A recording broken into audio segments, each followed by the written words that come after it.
नमस्कार दोस्तों, welcome to my YouTube channel Expert Classes. आज का टॉपिक है वेद। वेद को शुरू करने से पहले आप मेरे चैनल को सब्सक्राइब करें, लाइक करें, कमेंट करें और बेल आइकन को दबाना ना भूलें। अगर वेदों की बात की जाए तो हिंदू धर्म में वेदों का बहुत महत्व है, ये आप जानते हैं। अब वेदों को यूनेस्को ने भी अपनी सूची में रखा है। 156 जगहों की सूची में वेदों को मात्र 38 नंबर मिला है। ये बहुत गर्व की बात है।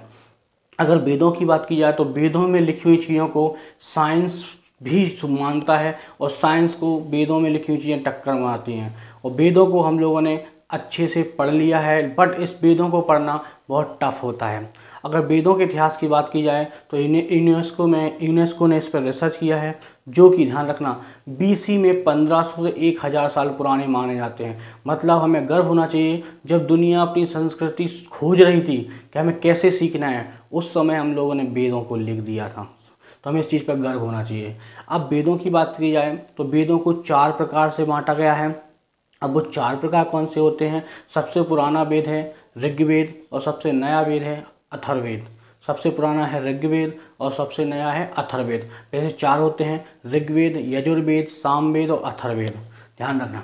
अब वेदों की बात की जाए, वेद कहाँ लिखे गए, तो सबसे पहले तो ये बात है, वेद किसी एक व्यक्ति द्वारा नहीं लिखे गए। वेद एक मंडल द्वारा लिखे गए। मंडल मतलब एक ग्रुप द्वारा लिखे गए। कई पुराने ऋषि मुनि साधुओं ने मिलकर वेदों को लिखा है।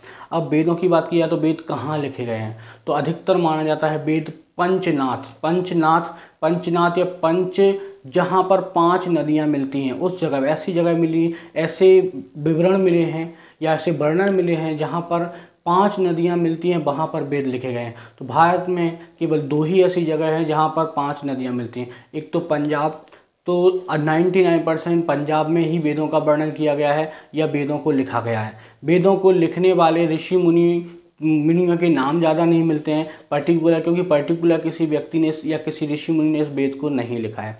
अब वेदों की बात की जाए तो ध्यान से, वेद का मतलब होता है विद से बना है। विद एक धातु है, विद से बना है। विद का मतलब होता है ज्ञान अर्जित करना या कहीं से भी जहाँ से ज्ञान मिले वहाँ से ज्ञान को ले लेना, वो कहलाता है वेद और विद। अब वेद से विज्ञान बना है, वेद से ज्ञान बना है, ठीक है, और वेद से ही ज्ञान ही बना है। समझ में?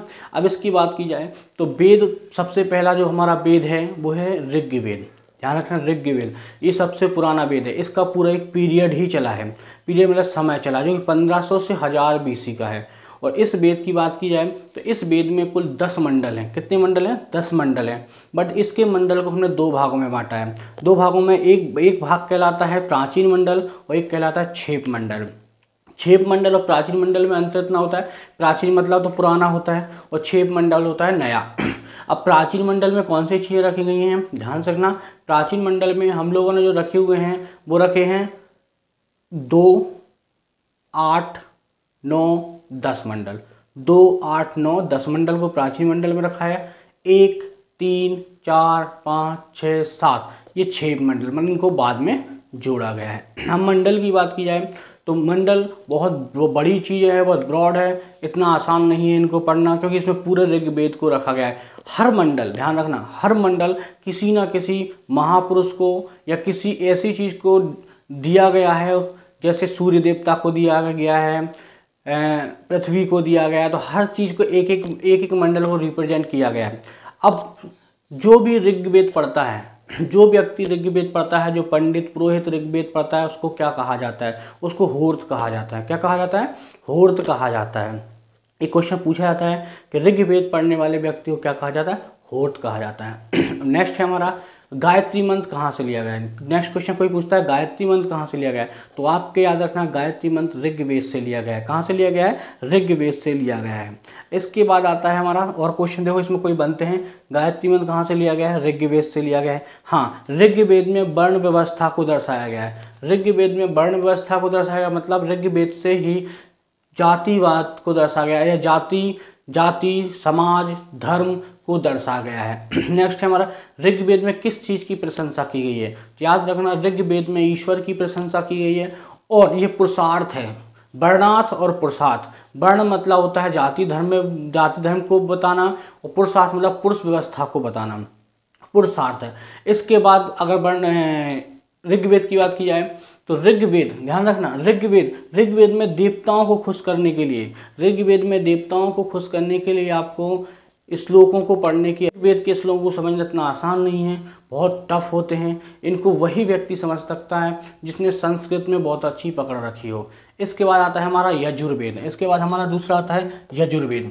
यजुर्वेद में उन श्लोकों का वर्णन किया गया है, ध्यान रखना, यजुर्वेद में उन श्लोकों का वर्णन किया गया है जो कि यज्ञ के समीप, या यज्ञ जब होता है उसके समीप जो पंडित श्लोकों का वर्णन करता है, श्लोकों को पढ़ता है, वो सारे श्लोक कहाँ से लिए गए हैं? यजुर्वेद से लिए गए हैं, यजुर्वेद से लिए गए हैं। यजुर्वेद ही एक ऐसा वेद है जिसमें गद्य और पद्य दोनों को रखा गया है। क्वेश्चन पूछा जाता है कि कौन सा ऐसा वेद है जिसमें गद्य और पद्य दोनों को रखा गया है, तो याद रखना यजुर्वेद ही एक ऐसा वेद है जिसमें गद्य और पद्य दोनों को रखा गया है। ठीक है, नेक्स्ट हमारा क्वेश्चन आता है इसके पुरोहित को क्या कहा जाता है। नेक्स्ट हमारा क्वेश्चन आता है यजुर्वेद के पुरोहित को क्या कहा जाता है। तो याद रखना, कोई यदि आपसे पूछता है यजुर्वेद के पुरोहित को क्या कहा जाता है, तो यजुर्वेद के पुरोहित को उधर्यु या अर्धयु कहा जाता है, उधर्यु या अर्धयु कहा जाता है। मैं लिख के दे दूंगा, अधर्यु या अर्धयु कहा जाता है। इसके बाद दूसरा हमारा आता है सामवेद। सामवेद आता है, अगर सामवेद की बात की जाए तो सामवेद को भारतीय संगीत का जनक कहा जाता है। सामवेद को भारतीय संगीत का जनक कहा जाता है। एक क्वेश्चन बनता है कि, ध्यान रखना, क्वेश्चन बनता है कि भारत में किस वेद से संगीत को लिया गया है। तो याद रखना सामवेद से संगीत को लिया गया है। अब जो व्यक्ति सामवेद पढ़ता है, जो पंडित या पुरोहित सामवेद पढ़ता है, उसको क्या कहा जाता है? उसको उद्गाता कहा जाता है। क्या कहा जाता है? उद्गाता। मैं लिख दूंगा स्क्रीन पे, उसको उद्गाता कहा जाता है। इसके बाद सामवेद की बात की जाए तो सामवेद के श्लोकों का उच्चारण कहाँ किया जाता है? सामवेद के श्लोकों का उच्चारण वहाँ किया जाता है जहाँ पर संगीतमय टाइम हो या समय हो या संगीत का उच्चारण किया जाना हो, वहाँ को आप सामवेद को पढ़ सकते हैं। नेक्स्ट और अंतिम और सबसे बाद में बना हुआ जो वेद है वो है अथर्ववेद। अथर्ववेद की बात की जाए इसमें लौकिक और अलौकिक चीज़ों को रखा गया है। लौकिक और अलौकिक मतलब दोनों उन चीज़ों को रखा गया है जो कि सही और गलत दोनों समय पर पढ़े जाने वाले वेदों को, श्लोकों को वर्णन किया गया है।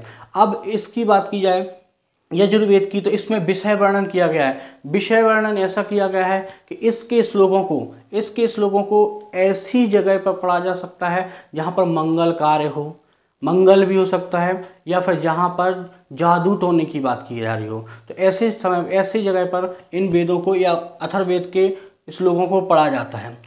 यहाँ पर निराकार ब्रह्मा का मतलब होता है इसका कोई आकार ना हो, ऐसे जिसको मतलब भगवान को वो जिस रूप में पूजता है उस रूप में पूजने के लिए इसमें श्लोक दिए गए हैं। ध्यान रखना, भगवान को वो जिस रूप में पूजता है उस रूप में पूजने के लिए इसमें श्लोक दिए गए हैं। अब इसके पढ़ने वाले या पुरोहित को क्या कहा जाता है? इसके श्लोकों को पढ़ने वाले पंडित या पुरोहित को पुरोहित या पंडित ही कहा जाता है, अलग से कोई नाम नहीं दिया गया। और इसे ऐसा माना जाता है, इसे अथर्वा और पिप्लादी ऋषि ने लिखा है। कोई कहीं कहीं मिलता है कि ऐसे अथर्वा ऋषि और उपनिषद का मतलब होता है गुरु के समीप बैठकर, गुरु के साथ बैठकर रहस्यमय ज्ञान को लेना। अगर कोई आपसे पूछता है कि सबसे पहला या सबसे पुराना उपनिषद कौन सा है, तो आप बोलेंगे सबसे पुराना उपनिषद है वो है छंदोग उपनिषद। कौन सा है? छंदोग उपनिषद। और सबसे नया उपनिषद कौन सा है, तो वो है मुंडकोप उपनिषद। क्वेश्चन कई बार पूछते हैं आपसे सबसे पुराना उपनिषद कौन सा होता है और सबसे नया उपनिषद कौन सा होता है, तो सबसे नया उपनिषद है मुंडकोप उपनिषद। कई बार आपसे पूछते हैं कि सत्यमेव जयते कहाँ से लिया गया है, सत्यमेव जयते कहाँ से लिया जाए, तो आपसे कोई पूछे कि सत्यमेव जयते कहाँ से लिया गया है, तो आपको बोल रहे हैं मुंडकोप उपनिषद से लिया गया है। कहाँ से लिया गया है? मुंडकोप उपनिषद से लिया होता है। वेदांग क्या होता है? वेदांग वो होता है यदि किसी व्यक्ति को वेदों को पढ़ना है तो उसको सरल रूप में कैसे किया जाए, उसको सरल रूप में वर्णन कैसे किया जाए, इसमें आपको वेदांग की सहायता करना पड़ेगी। मतलब वेदों को सरल करने के लिए वेदांग का प्रयोग किया गया है या वेदांग द्वारा ही वेदों को सरल किया जा सकता है। कोई आपसे पूछे वेदांग क्या है, तो आप अगला है संस्कार कितने प्रकार के होते हैं। तो आप याद रखना, कोई आपसे पूछता है कि संस्कार कितने होते हैं, तो आपको बोलना है 16 संस्कार होते हैं। किसी व्यक्ति में अगर वो हिंदू धर्म में जन्मा है तो उसके ऊपर 16 संस्कार होते हैं। जन्म से लेकर मृत्यु तक उसके लिए 16 संस्कारों को मानना पड़ता है। तो 16 संस्कार होते हैं। अगर कोई आपसे पूछे संस्कार कितने होते हैं, 16 होते हैं। और यदि कोई पूछते हैं कि पुरुष पर, महिला पे नहीं, पुरुष पर अगर कोई पूछे आप पर तो कितने ऋण होते हैं, तो आपको याद रखना है पुरुष पर 3 ऋण होते हैं। हमारा पुराण अगर कोई आपसे पूछे कितने होते हैं तो याद रखना 18 होते हैं, जिनमें सबसे पुराना पुराण होता है मत्स्य पुराण, और सबसे नया पुराण होता है वायु पुराण। या वायु पुराण में ही गुप्त वंश की जानकारी मिलती है। अगर कोई पूछे पुराण किसने लिखे, तो इसकी जानकारी मिलती है कि उग्र श्रवा ऋषि ने